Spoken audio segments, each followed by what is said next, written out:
Hi, my name is Jia Cheng, and this is my case study presentation for asset management. I'll firstly talk about some background information.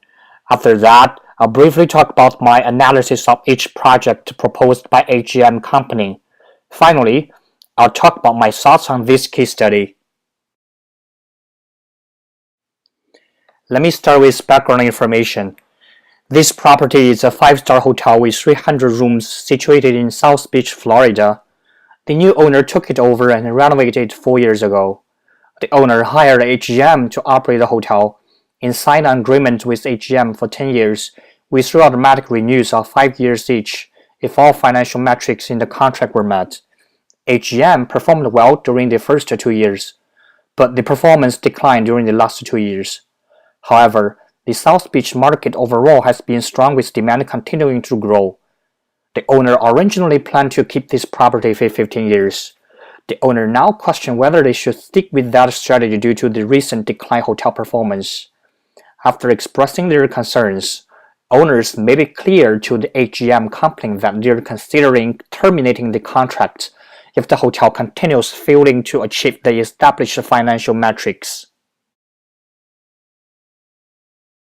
Cost time, IRR, and hurdle rates are the most important factors for me to evaluate projects proposed by AGM.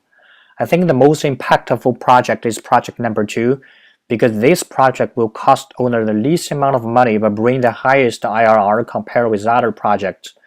Another advantage is that this project doesn't need to do any physical renovation, so that hotel operation will not be affected during the implementation. I don't recommend to conduct the rest project because even though the rest 5 projects are also projected to have a higher IRR than owner's hurdle rates, these projects all require huge renovations, and these renovations all take a long time to complete.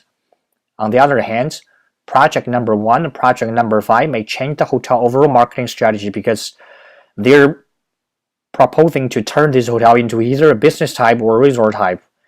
Since there is no information or data showing the future mix of business, it would be risky to reposition the current strategy.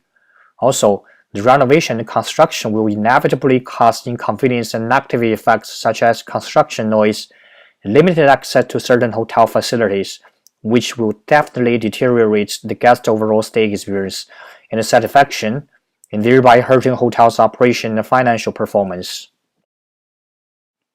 So what information do I utilize to make these decisions?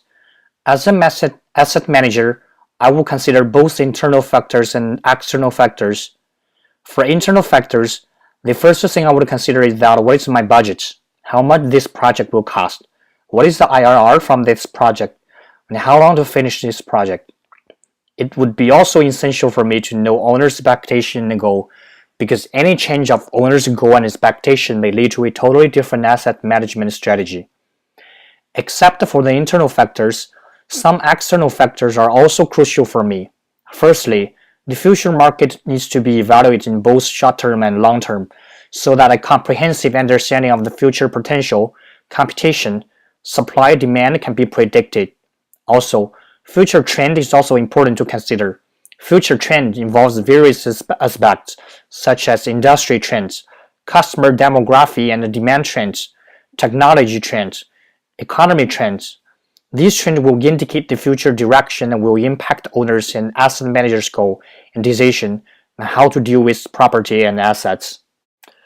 Whether to keep the management company or terminate the contract depends on whether decline was triggered by management itself or there were other external factors that resulted in this decline. One fact is that this hotel is 90 years old and the renovation was conducted before the AGM took it over. So it might be possible that even though the owner just renovated the hotel, the renovation was not under the proper instruction from AGM, so that the result was not satisfying as expected. Under this situation, I would suggest to keep the current management company for the following reasons. Firstly, it takes time to find another management company to take it over, and the performance may still be the same. Secondly, earlier termination will bring the owner additional termination fee, which can be costly. Thirdly, the first 2 years have proven that AGM is capable of managing this hotel. Last but not the least, AGM has been notified owners' concerns and has come up with 6 feasible projects that can improve the future performance. So I would recommend hotel owners to keep AGM and to implement the project number 2 from AGM. Since this project doesn't require long-term renovation, the result can be seen in short time.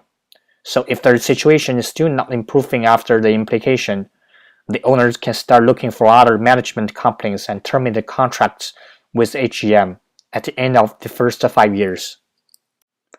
Whether selling or holding this property is complicated based on many considerations. Firstly, since this property is located in South Beach, where local market has been showing strong demand, and South Beach of Florida is now recognized around the world as one of the top tourism destinations, the location itself has a great potential for future adding value.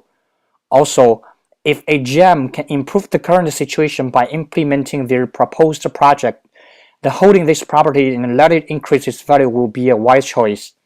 If there is no other better investment choice available at this moment, there is no need to sell this property. However, if the owner has a better investment option, then selling to get cash to start next project may be suitable for the owner. So how to measure whether in fact the IRR hurdle are met on this project? A hurdle rate is a minimal rate of return on a project or investment required by a manager or investor. The hurdle rate denotes property compensation for the level of risk present, and riskier projects generally have higher hurdle rates than those that are less risky. By comparing the hurdle rates with IRR, the worstness of the potential project can be well evaluated. Therefore, to actually measure an investment property's IRR, the investor needs to factor in the initial cash outlay and the series of project cash flow over a specific period of time. Furthermore, these cash flows should include the cash proceeds from the sales of investment property to actually gauge the IRR. When these figures are deducted, an investor can weigh the worstness of the investments. And this is the end of my presentation. Thank you for watching.